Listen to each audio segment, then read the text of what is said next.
Alright guys, welcome back to the channel, and as the title suggests, in today's video I'm going to discuss this particular topic, which is why Valhalla succeeded where Odyssey failed. Now this is not a video bashing Odyssey, because Lord knows I've done a lot of those.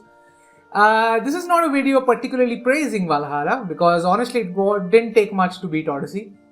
This is just me pointing out one instance where Odyssey and Valhalla did the exact same thing, and Valhalla came out the better of those two.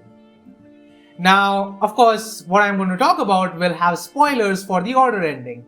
So keep that in mind.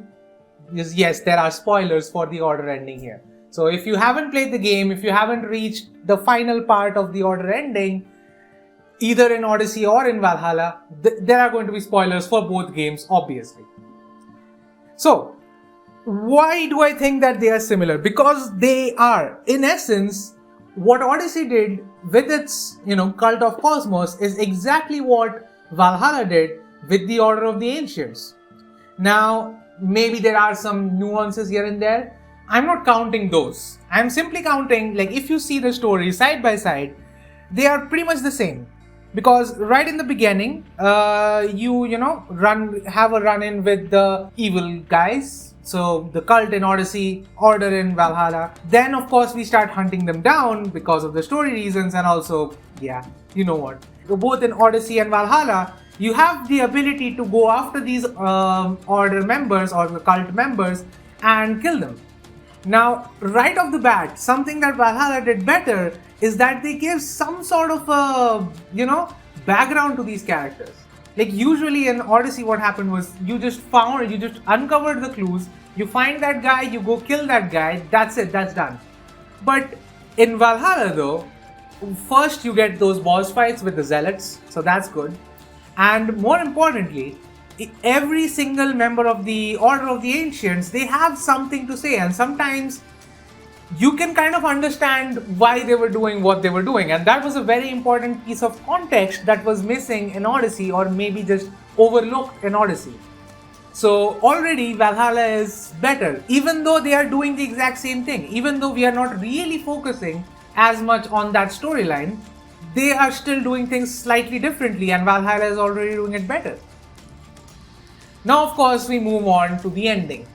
Now throughout the story, we have had allies in Odyssey. Same thing, we have had allies in Valhalla. In fact, we had an unlikely ally in King Alfred. Now, when we go into the final chapter in Winchester, this semi-final chapter of the Order storyline, it turns out that the poor soldier of Christ was actually King Alfred.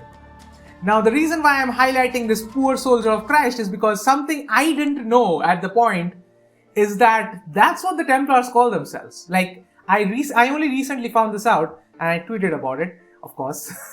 So what happened was, I was having a conversation with someone on Facebook, and I just wanted to look up exactly when the Templar Order is founded, because Valhalla is the point where it actually switches to the Templar Order, but that's coming later in the video. So I was looking for the date when the Templars were actually founded, and the very first thing that it says on that page in bold letters is "Poor fellow soldiers of Christ." And I just feel so bad that I missed that. I didn't know about this. So apparently, so that's what was happening. So the whole time it was King Alfred who was feeding us that information. Now, how is it similar to Odyssey? Because guess what? In Odyssey, Aspasia was our ally. She was helping us throughout the story. She was trying to, fight back against the cult. At least that's what we thought. But then it turns out that she is the leader of the cult. Exactly how Alfred is the leader of the Order of the Ancients. So in both cases, we had allies who were actually a part of this group, who were actually helping us destroy this group because they had grown corrupt. It happened with the cult, it happened with the Order of the Ancients. Now, what did Valhalla do better that Odyssey did not? Valhalla had consequences. Odyssey had coincidences. If you look at Odyssey's ending, and again, I have already said this is a spoiler. If you look at Odyssey's ending, yes, we go there into the, into the first is it? It's a chamber. It's a cave beneath a temple.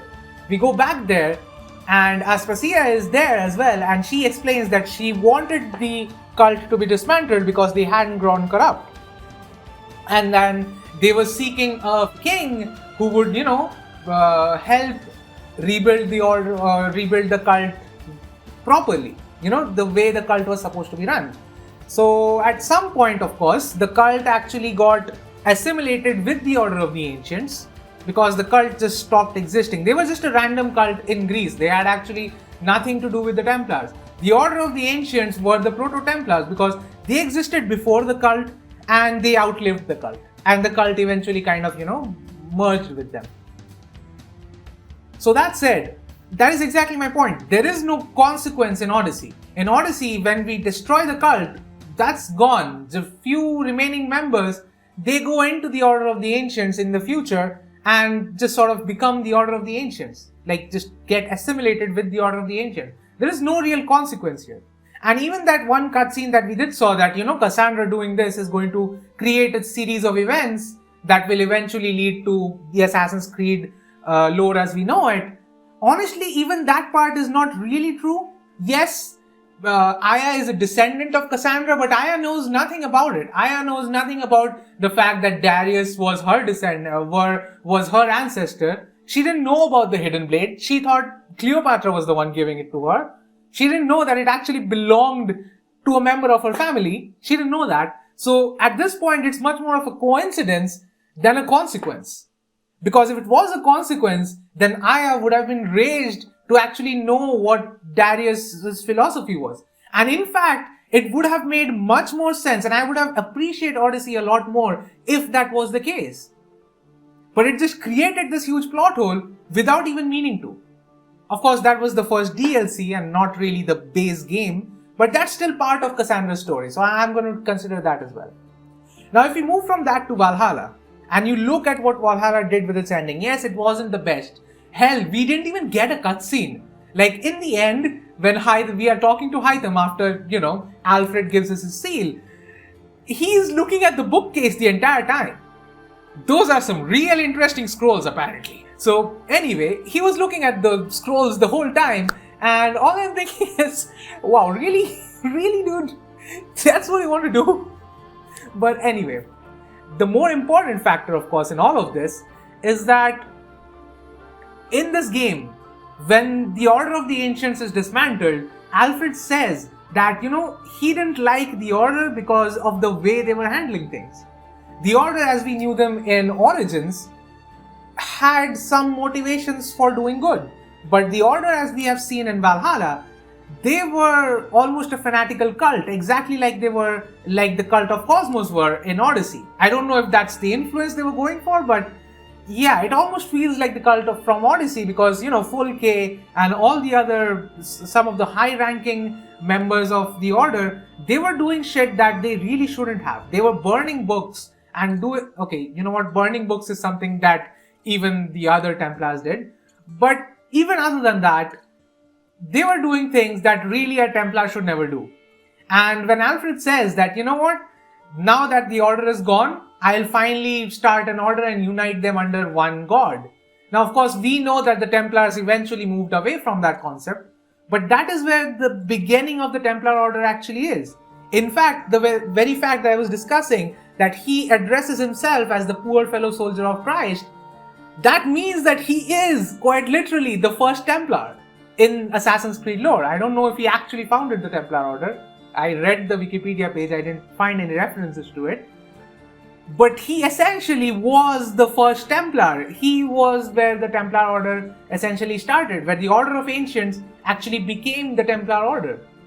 So, all that considered, Valhalla has much more consequence than Odyssey ever did. Now, I will chalk that up to just, them missing the mark a little bit.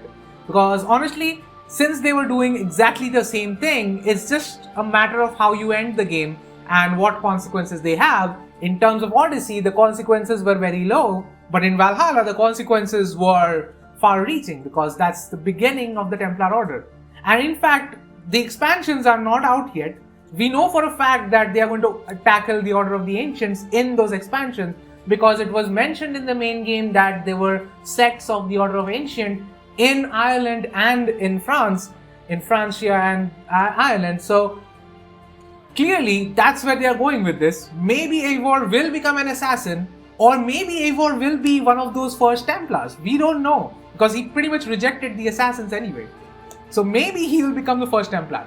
Or sorry, not he, she is the canon version. So maybe she will become the new Templar, but we don't know that yet, because of course the story hasn't been told. And that's what my point is. Even without the DLCs, Valhalla already has a lot more consequence than Odyssey ever did.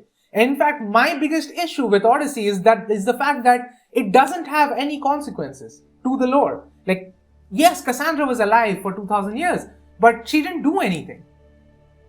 And it is pointless. And the whole point of Cassandra being alive was so that she could pass on the staff to Layla, who would later die to bring back Basim. I did tell you I'm going to spoil the whole thing. So yeah, that was on you. But anyway, that's what I feel. And I hope you agree with me. If you don't, use the comment section down below. We can discuss this. I would love to discuss this. And well, yeah, if you like it, then press that like button. If you do like this content and want to see more of it, check out my channel. Do subscribe to my channel. I'm still at 94, trying to get to 100 at this point. So yeah, do help me out. But anyway, I will leave you guys in peace.